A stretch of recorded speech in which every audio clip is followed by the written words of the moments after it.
So you may be noticing billboards like this popping up across the country and in your neighborhood. These are the stories. Former Republicans, former Trump voters who say, you know what? The Republican Party has left me. They're no longer conservative. I am no longer voting for Donald Trump, and I'm not voting for Republicans. They are sharing their stories with us. They're sharing their stories with Republican voters against Trump, and they're doing an incredible job there. And I want to share these stories with you. This is Donald Trump's worst nightmare. And as more and more people are seeing Donald Trump give these unhinged press conferences where he's bragging how the crowd at the insurrection was bigger than the crowds before MLK and other unhinged stuff, more and more people are leaving. And I think that we need to help create the permission structure for people to finally say goodbye. So let's welcome people into the pro-democracy movement with open arms, where we love our flag, we love our country, we love our Constitution, and we stand for the values each and every day. Take a look at this story right here. Here's Tony, a two-time Trump voter. Here he's sharing his story why he's not voting for Donald Trump again. Here, play this clip. After what I saw happen in that Capitol building, I will never, ever support anyone who believes in that kind of leadership. I've been a lifelong Republican. I voted for Trump 2016, 2020. I will never, ever vote for this man again. I'm a retired state trooper after what happened in the Capitol building and watching those poor officers being assaulted by those thugs or criminals, I call them. But their leader was clearly Trump and his cult members. I hope I'm not considered one of the cult members. I don't think I am. I think I can backtrack and get away from that and say never again. I prefer to keep my democracy. As a child, we left a authoritarian country, Cuba. I remember leaving that country at the age of 9, 10 years old. I remember my parents telling me, whatever we say in this house stays in this house. Do not repeat anything we say outside of these walls. And that was for fear of any reprisal against us from the Cuban government. We left that country so we can go to a democracy. And now, all of a sudden, we want to get away from that. I don't think so. After what I saw happen in that Capitol building, I will never, ever support anyone, Republican, Democrat, Independent, who believes in that kind of leadership. Here is Jim from Georgia saying that he voted for Trump before, ain't voting for him again. Play this clip. I will be voting for Kamala Harris because she can be trusted with power. Even though I won't agree with everything that she does, I know that she is a person of integrity, unlike Donald Trump. My name is Jim. I am a former Trump voter, and in 2024, I am voting for Kamala Harris. I wouldn't trust Donald Trump to hold my wallet, and I wouldn't trust him alone in the room with my daughter. Why in the world would I trust him to be president of the United States? I think that the character contrast between Kamala Harris and Donald Trump is night and day. Let's think of all the things that Kamala Harris is not. She's not an adjudicated felon. She's not someone who's been adjudicated as a fraudster. And there's no reason to believe otherwise. So she's honest and she's forthright. She is committed to the democratic system that we have. Right there, that's a winning combination and formula for me. It's a bonus that she's young and energetic and has the kind of background that will allow her to defeat Donald Trump. He's shown that he does not respect our democratic processes and that he will work to undermine them. He can't be trusted with power. I will be voting for Kamala Harris because she can be trusted with power. Even though I won't agree with everything that she does, I know that she is a person of integrity, unlike Donald Trump. Here is Dean, also a Trump voter, not voting for him again. Play this clip. I would never vote for Trump again because of the 34 felony counts that he's been found guilty of and just the effect that he has had on American politics. I'm Dean. I voted for Trump in 2020. After January 6th, when the insurrection occurred, I decided that it was impossible for someone of good character to behave that way. I don't think a person should be president who went to an event sponsored by the adult film industry, met up with a porn star, had relations with her, spent $420,000 to try and cover it up and was indicted on 34 counts and found guilty and was convicted of 34 felonies for falsification of records. Well, I think that the President of the United States should be a person that people can look up to, a man of integrity, and a person that you can trust with that enormous amount of power that he would have as President of the United States. I guess since Trump has been in office, we have been desensitized to these things that are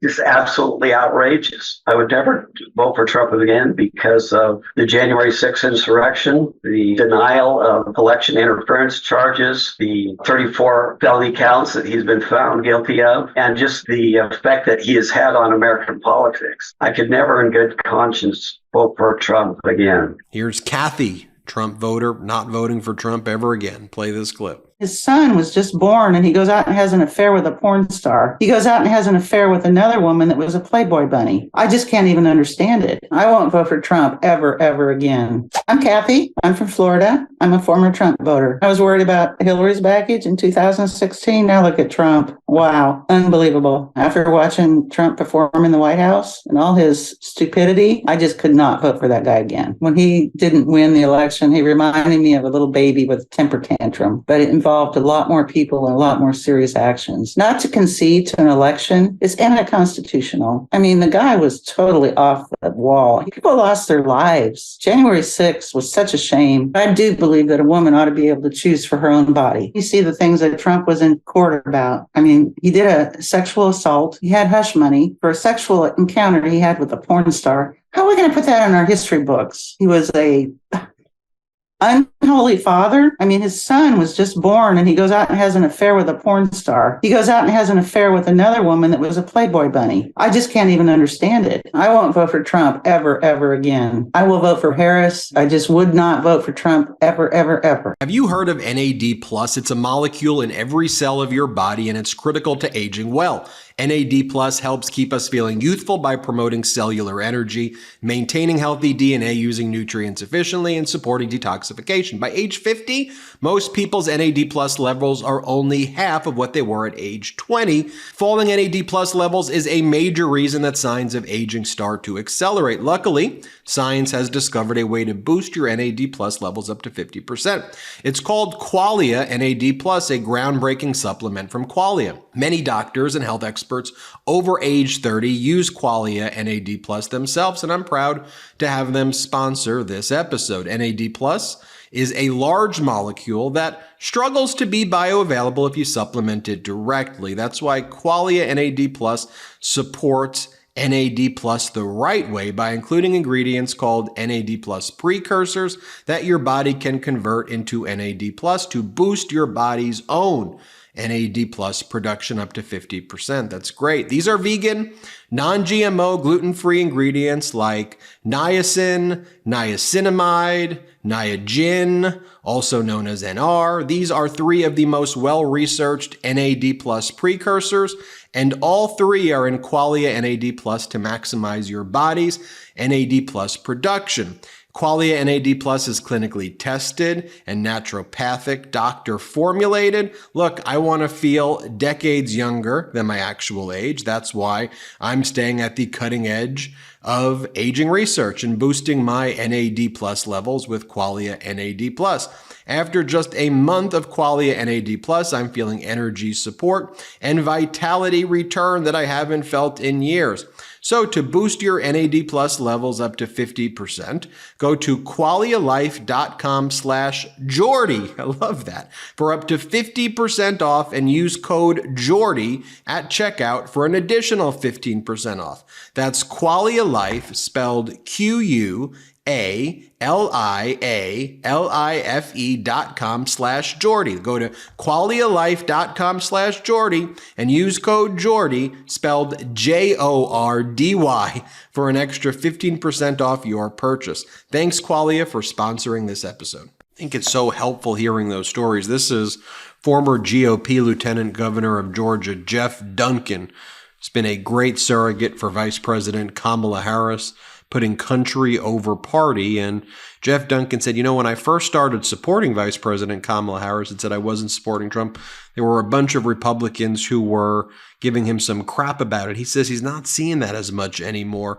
And right now he's getting messages from a lot of his friends in the Republican Party saying, look, we get it. We understand. Here, play this clip. Another popular governor is the Republican Governor Brian Kemp of your home state of Georgia. And it does appear that for whatever reason, Donald Trump, in at least hoping to win the state, which he has a high likelihood of doing, continues to keep shooting himself in the foot by knocking Governor Kemp directly, personally. It appears he just can't let go of the 2020 election and his attempt to overturn it in that state. Brian Kemp defiantly not going along with that. Here's what he had to say about the governor just over the weekend. Kemp is very bad for the Republican Party. He wouldn't do anything. He could have ended the travesty with a phone call because I did nothing wrong. He's a bad guy. He's a disloyal guy, and he's a very average governor. Little Brian Kemp. He also went after Governor Kemp's wife. We should note, how is all of this playing in the state of Georgia, in particular with Republican voters? Not well for Donald Trump. Those words were not received well, and in my opinion, are complete gross negligence for a Republican to pick on Brian Kemp and his record of conservative leadership over the last 6 years. I mean, he's done a phenomenal job through some of the toughest moments in time. I was honored to be able to serve alongside him for a number of years during that process. Look, it's not playing well for Donald Trump. I would beg to argue that this is now a huge turning point in Georgia, and there's really no way to say Donald Trump is going to walk away with Georgia. I think it's now back up for grabs, and if Kamala Harris continues to gain momentum, I think she wins Georgia and she wins a number of other swing states. Donald Trump cannot help himself. Those statements were not about being a Republican. They were about being a self-centered jerk, and they were about being somebody that was only addicted to the spotlight and not actually leadership. So you really think Georgia's back at play now? Absolutely, it's in play. The suburbs where I live, 30, 40 miles north of Atlanta, are disgusted with what they heard from Donald Trump. They're disgusted with the continued play after play after play, just trying to point to himself. I mean, just me alone, I've gotten a lot of pushback from Republicans about not supporting him and supporting Kamala Harris. But now I've started getting notes and text messages and phone calls from others like, I get it. This guy's reckless on a good day, dangerous on a bad day. Now, let me share this clip with you. This is Anthony Scaramucci, again, Republican, worked for Donald Trump. And here he's talking about how frightened Donald Trump is. Let's play this clip. I mean, he spent the whole time talking about fear mongering. He's talking about fear on the border. He's talking about fear in the economy. He's talking about fear of crime. And so it's a very fear-based approach. I don't think any strategist working with him agrees with what he's doing right now. They're sitting there cringing. He's sitting there saying, okay, we're flailing, so I'm going to show you how it's done. I'm going to go out to the press, speak unhinged for 40 minutes to an hour, and I'm going to set everybody straight on what we're doing. And so it's not working.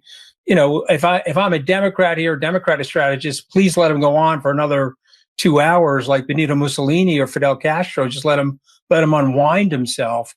And so the Harris campaign is actually very smart here, saying little about this and just fact-checking things related to Israel. But I know the president, 71 campaign stops with him, 11 days in the White House, but I did work with him for almost a year. That is a frustrated, and believe it or not, that is a frightened Donald Trump. He's looking at the poll numbers, and it was a big tell when he does the accordion thing and tells you how great he's doing in the polls. That's a big tell for him. He's not doing well in the polls. He knows that. And so that's another big lie that he's saying from that podium. So, let him keep talking. He'll dig a bigger hole for himself. And people will remember, well, I don't really want to go back to what was going on in this country, 2017 to January of 2021. Now just take a look right here at Governor Walz, the joy, the happiness. And here's what Governor Walz had to say, too, about these MAGAs taking away our joy and our happiness. Here, play this clip. This is what we know. All the things that make me mad about those other guys and all the things they do wrong, the one thing that I will not forgive them for is they try to steal the joy from this country. They try and steal the joy. But you know what? You know what? Our next president brings the joy. She emanates the joy. I think that's such an important point there that he raises. And I've shared this on the MeidasTouch podcast, but let me share it with you. I have a good friend who doesn't follow politics, stays far away from politics, but I got a text from him the other day, and here's what he said to me. He goes, "Hey, Ben, you know what's funny? So much of campaigning is so effing dark and ominous and angry and scary. It's why I want nothing to do with politics and I stay away. However, I've been watching Vice President Kamala Harris and Governor Walz lately. Look, if they can legitimately inject some of the joy that Governor Walz was talking about, I wonder if people just like me will start to recognize how powerful that can be. The normal people in America don't want to be dreading shit constantly. A lot of people in the middle will vote for genuine optimism, and that's what I plan to do." It was a powerful statement that I wanted to share with you. And you hear these stories of people who are just, they don't want the dread and the division and the constant culture wars and the hate and the fear. Join the pro-democracy movement, where we love our country, we spread positivity, we care for our fellow Americans and our environment, we protect our freedoms and care about our freedoms. Thanks for watching. Hit subscribe. Let's get to 3 million together. Love this video? Make sure you stay up to date on the latest breaking news and all things Meidas by signing up to the MeidasTouch newsletter at MeidasTouch.com/newsletter.